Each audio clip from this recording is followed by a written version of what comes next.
Hi, the Science Chef is here again. This video is a continuation of our solutions to the October-November 2019 Cambridge IGCSE Chemistry Paper 4. Today, we'll be answering question 4. If you'd like to watch our solutions to questions 1 to 3 of this paper, kindly check the links in the description. You can join our membership club to gain access to exclusive videos, live chats, and live tutorials. So let's start.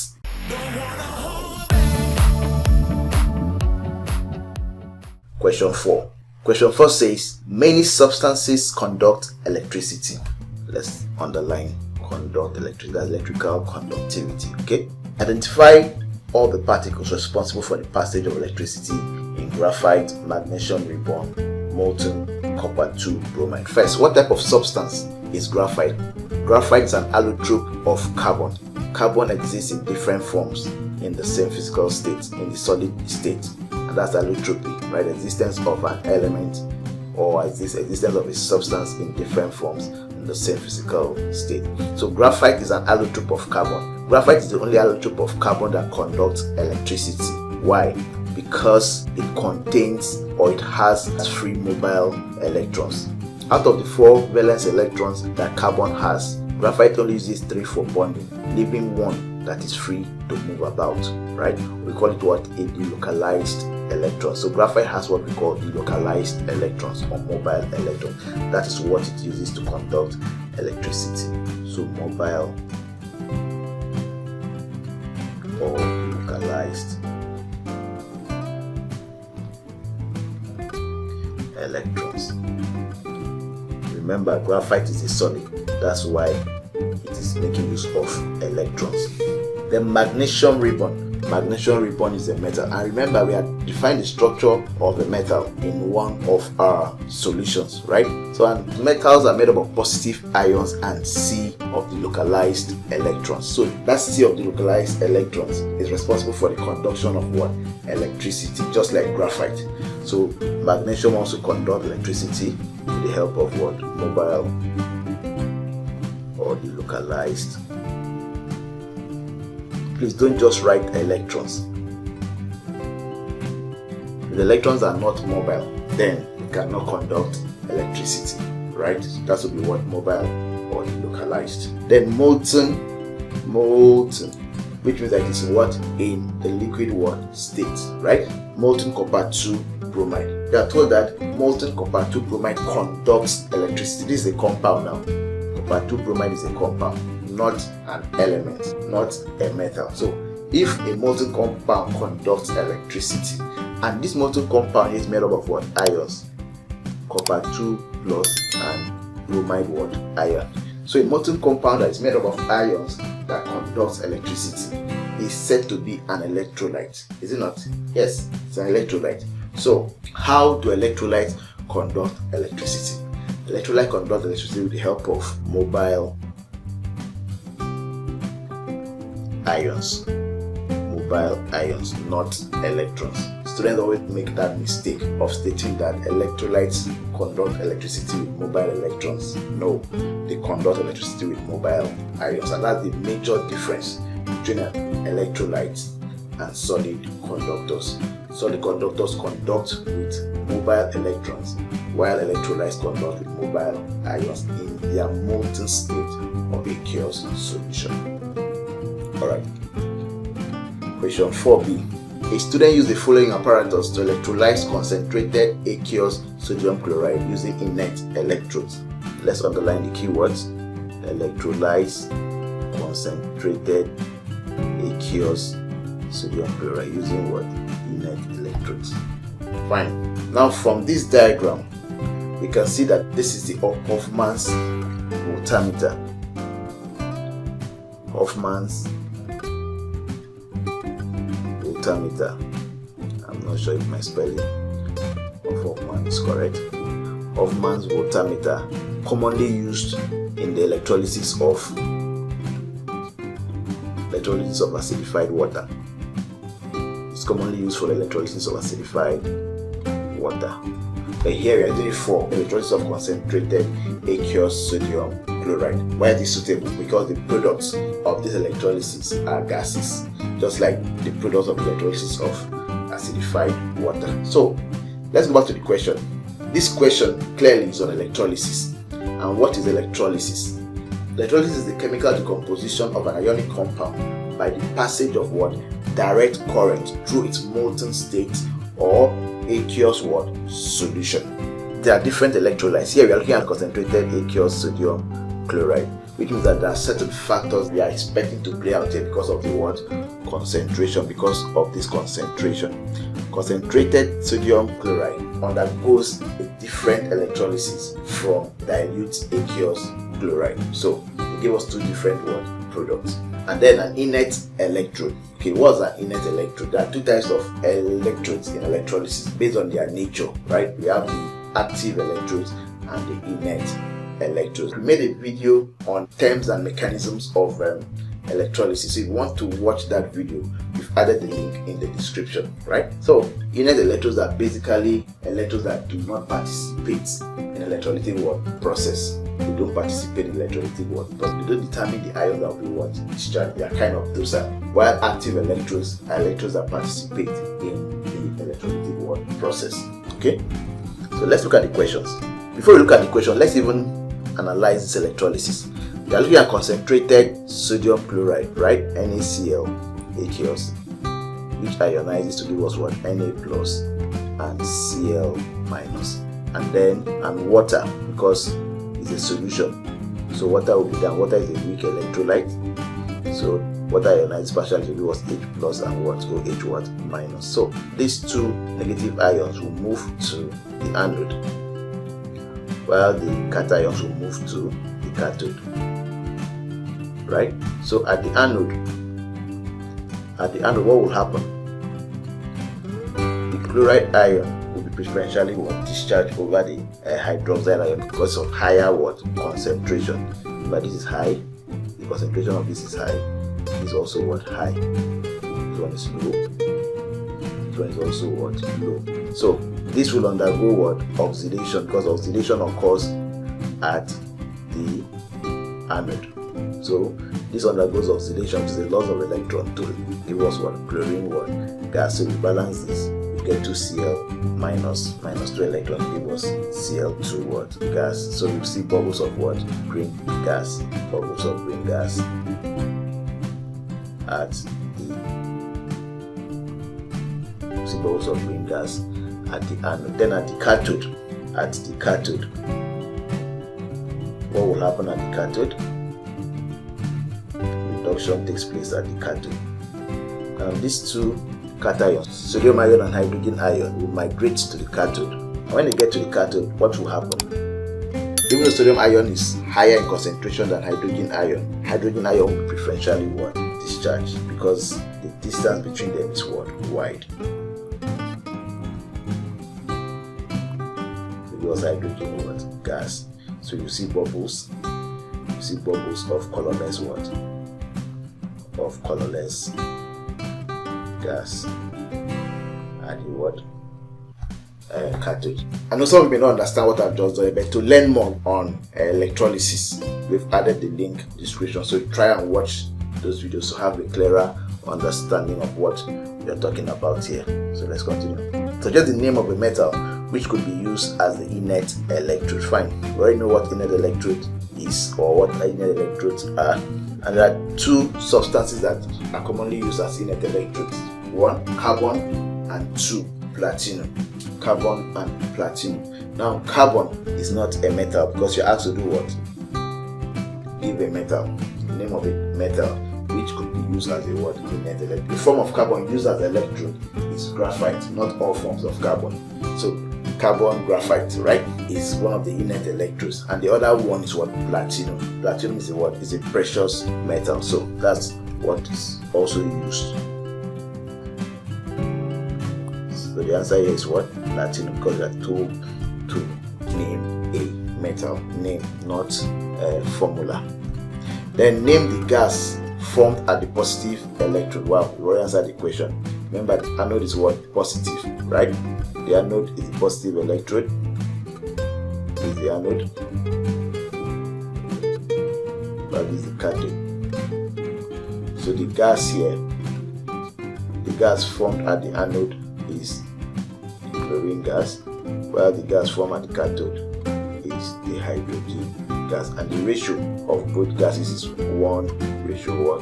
You can see 2 electrons were lost here to form 1 mole of chlorine gas, and 2 electrons were also gained to form 1 mole of chlorine gas. So the ratio of gases formed at the anode and cathode is 1:1. So then the gas formed at the positive electrode is the anode.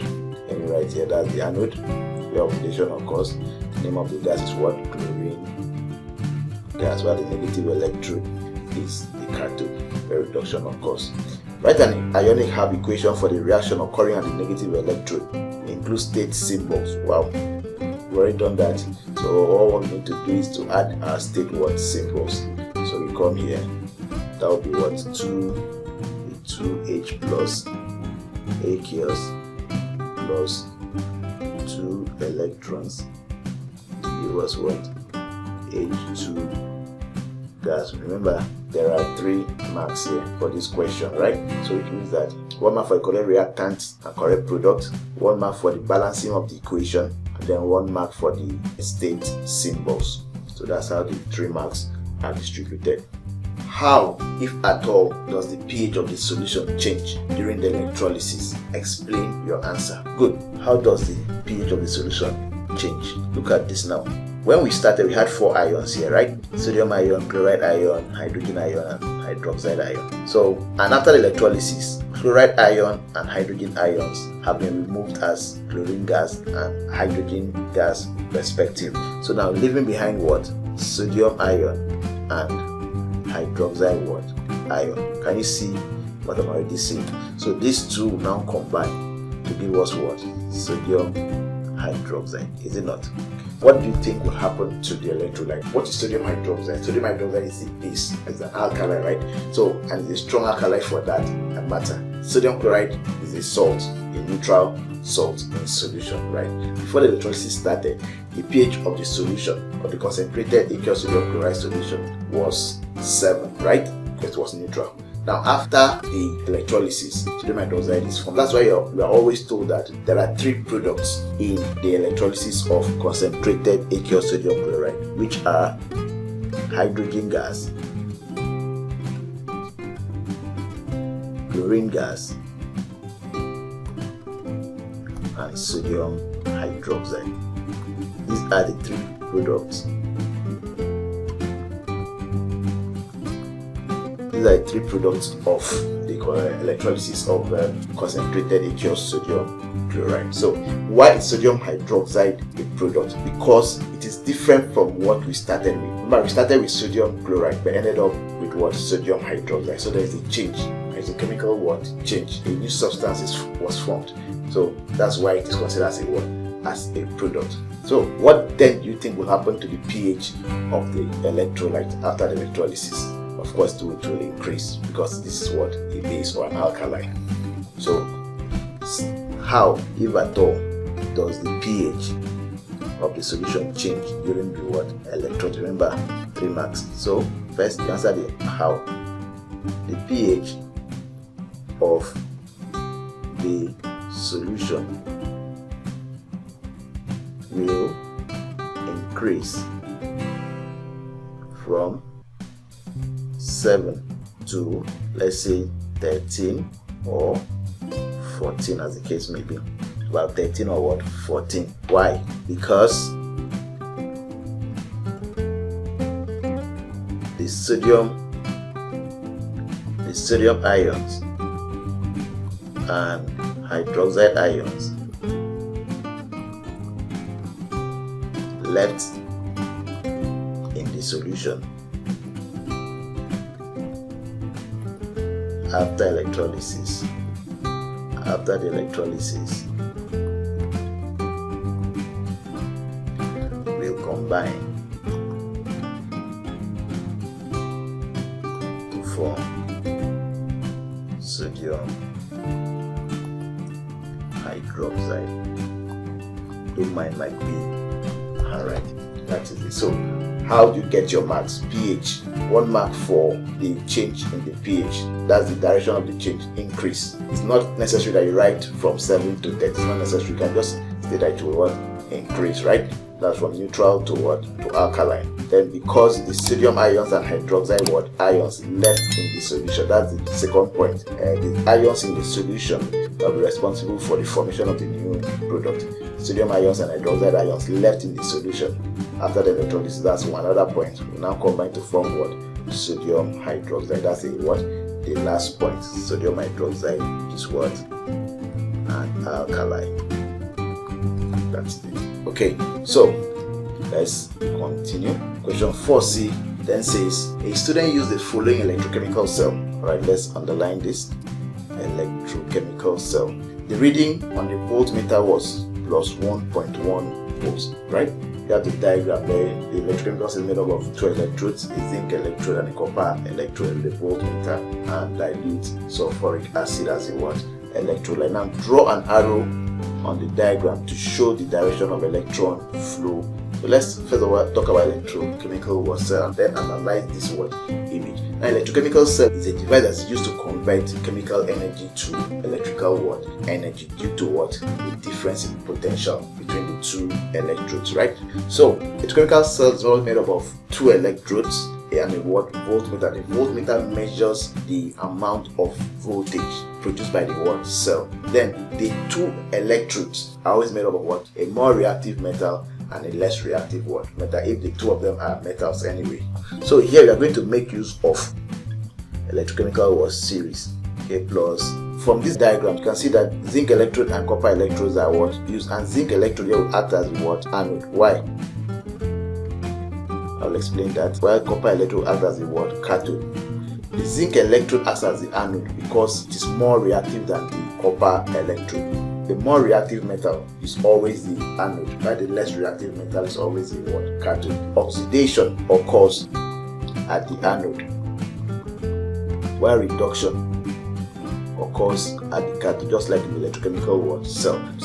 Just like the electrolytic cell. But unlike the electrolytic cell, the anode here is what? Negative, while the cathode is what? Positive. Good. So because oxidation occurs at the anode, there will always be one loss of electron at the anode. So zinc, being more reactive than copper, can easily what? Reduce copper to iron, right? Or hydrogen. You can easily lose electrons to form what? Zinc what? Ions, right?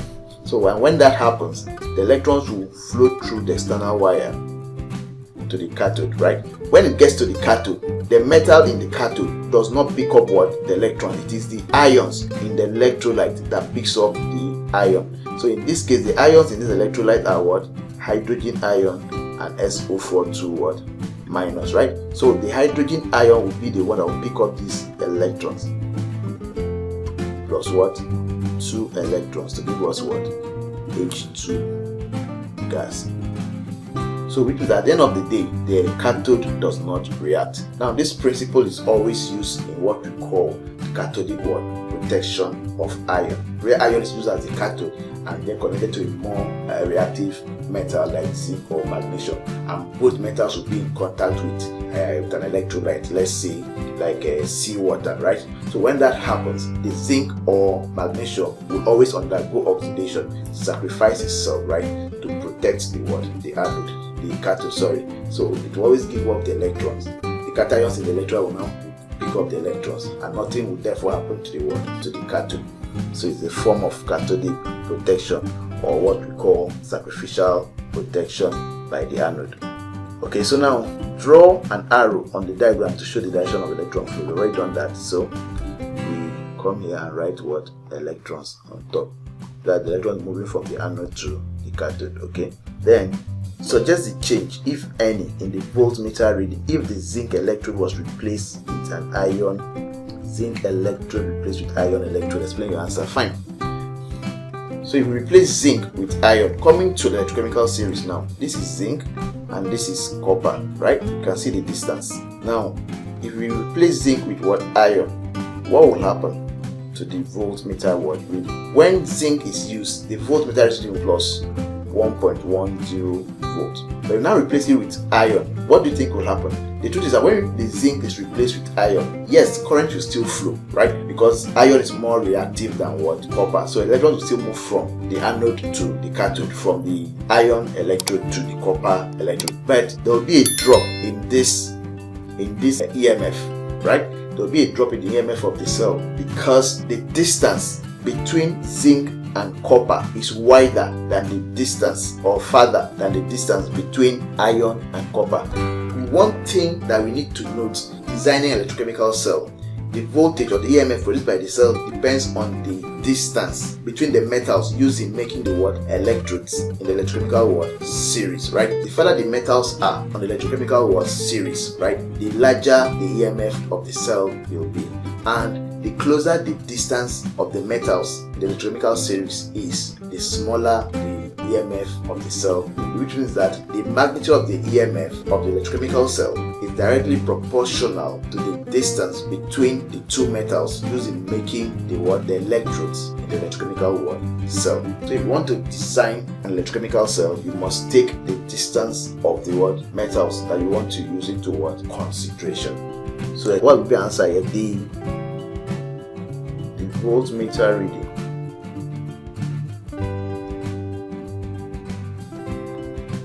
will decrease because the distance between iron and copper in the electrochemical series is closer than the distance between zinc and copper in the electrochemical series. Or you can say the distance between zinc and copper in the electrochemical series is farther than the distance between iron and copper in the electrochemical series. Alright, the zinc electrode was now replaced with the silver electrode. The reading on the voltmeter was minus 0.6. Right now, here the reading will decrease, but it will not be negative, to still be plus something, because iron is still more reactive than copper. So electrons will still flow from the anode, from the left to the right. But if we now replace the zinc with silver, right, you can see that the voltmeter reading dropped to minus 0.46. Why is that so? Because from electrochemical series, you can see where copper and silver are. Now copper is above silver. Did I say silver 2 plus? Nope, sorry. Silver plus, not silver 2 plus. So you can see the distance between copper and silver, right? Now you can see that copper is more reactive than silver, because it is above silver in the electrochemical series, or in the reactivity series. Now, so what then happens? It means that if we replace zinc with silver, there's no way silver can act as the anode, because silver will not be able to reduce copper. Rather, copper will act as the anode, while the silver will act as the cathode. So there will be a reverse in the flow of electrons. So if this is silver and this still remains copper, electrons will reverse this way. Copper will become the anode, while silver will become the cathode. So there will be a reverse, and that reverse is seen in the negative value of the EMF, and also the distance between copper and silver is very close, right? So that's why the EMF value drops, and there's also a negative value. Yeah, the sign of the voltmeter reading became negative because silver is less reactive than copper, and hence cannot reduce copper ion nor act as the anode. If at all the cell will work, if at all, I'm not saying it will work, if at all it works, the electrons will flow from the copper electrode to the silver electrode. So that negative sign shows that the connections are not correct. That brings us to the end of our solutions to question 4 of the October-November 2019 Cambridge IGCSE Chemistry Paper 4. If you learned anything from this tutorial, hit the like button and leave a comment. Also, if this is your first time here, subscribe to our channel and turn on the notification bell to always stay updated with our new uploads. A wise man once said, people don't care how much you know until they know how much you care. So keep being empathetic, till I see you when I'll see you.